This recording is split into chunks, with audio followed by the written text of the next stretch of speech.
शायर और शायरी episode Majrooh Sultanpuri presented by Sach ki Awaaz voice of truth. कहीं सत्ता, कहीं पत्ता, कहीं चोरी, कहीं रेस, कहीं डाका, कहीं पाका, कहीं ठोकर, कहीं ठेस, बेकार कहीं काम जरा हट के जरा बच के, यह बॉम्बे। इस गीत को आप चाहे जितनी बार सुन ले, रफी साहब की आवाज और उनका अंदाज आपको कभी बोर नहीं होने देगा। लेकिन क्या आप जानते हो इन शानदार बोलों के पीछे कौन था? वो शख्स थे मजरूह सुल्तानपुरी। मजरूह साहब का असली नाम था इसरारुल हसन। 1 अक्टूबर 1919 को उत्तर प्रदेश के सुल्तानपुर में एक राजपूत मुस्लिम परिवार में उनका जन्म हुआ। पिता एक पुलिस अफसर थे। उन्होंने इसरारुल हसन को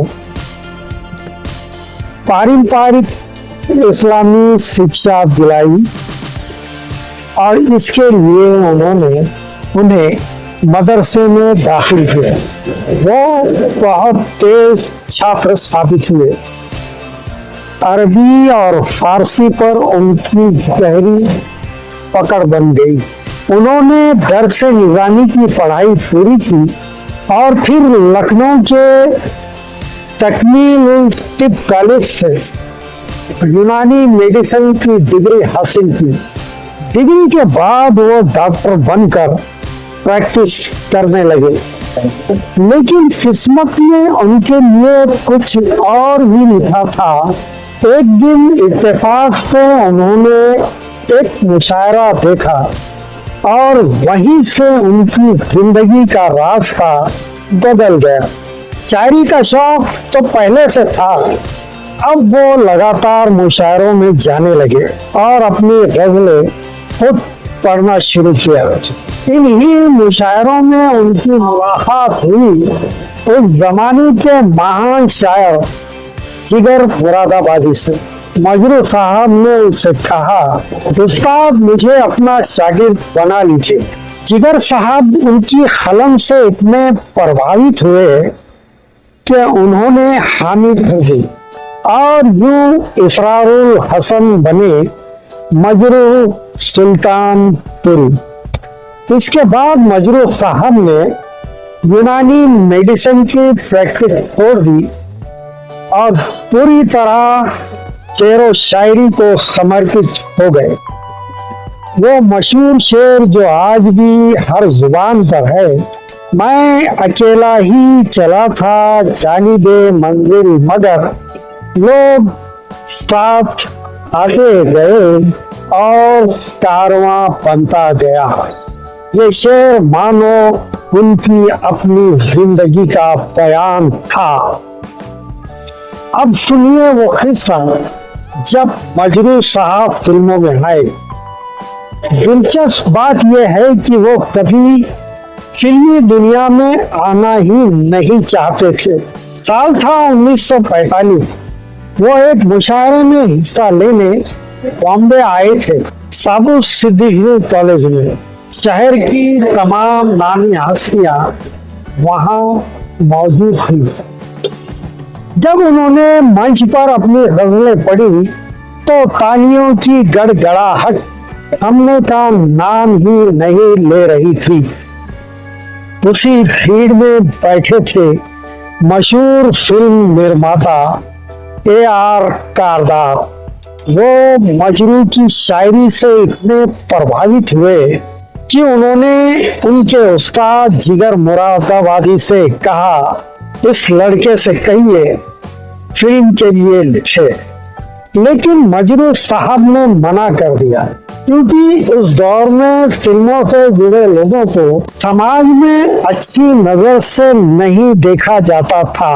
तब उस्ताद जिगर मुरादाबादी ने समझाया, मजरू वक्त बदल रहा है, फिल्मों के लिए लिखोगे तो नाम भी मिलेगा और घर भी चलेगा।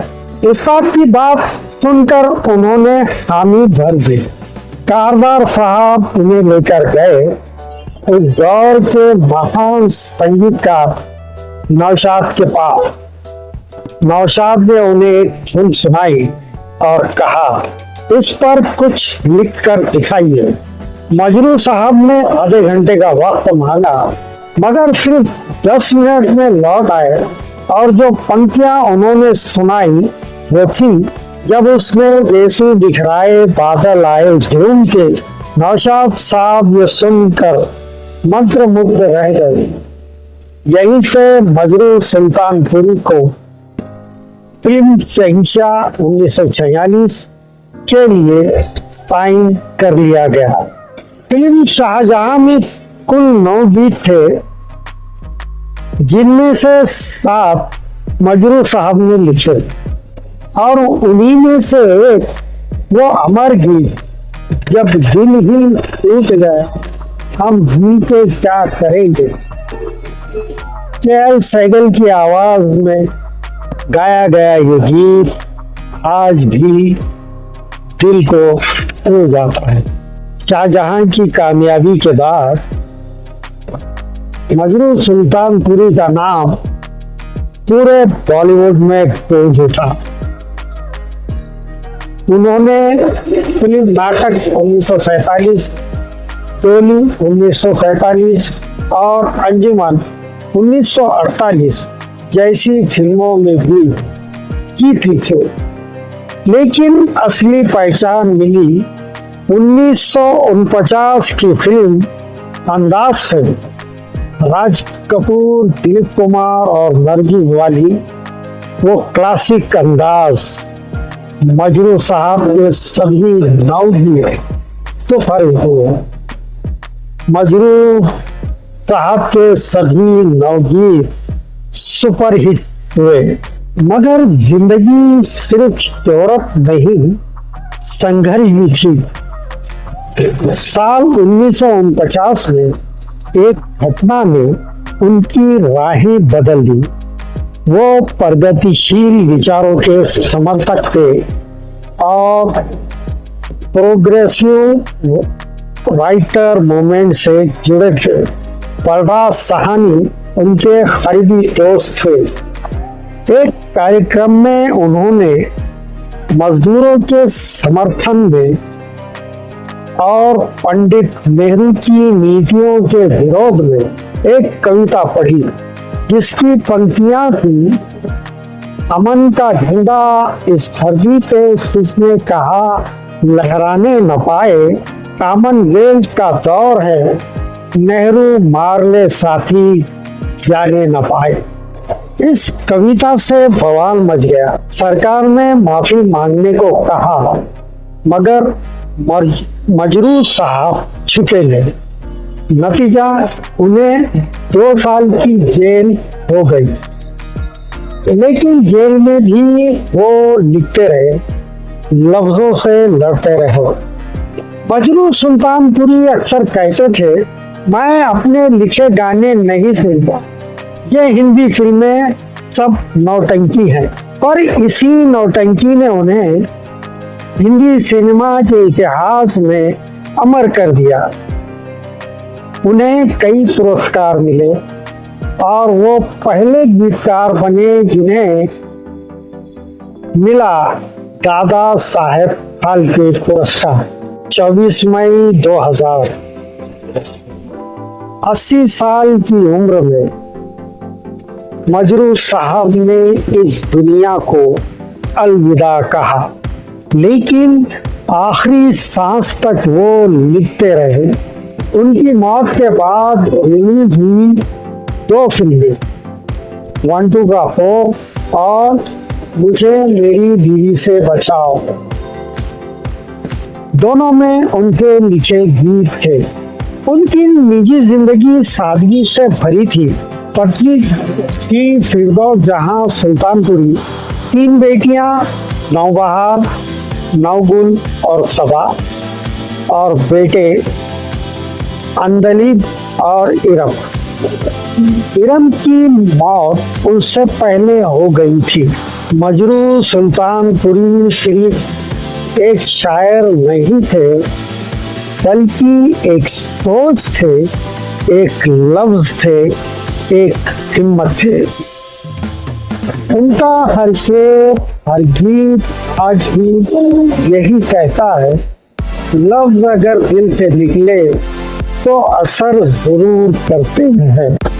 यह था एपिसोड शायर और शायरी का, मजरू सुल्तानपुरी के नाम।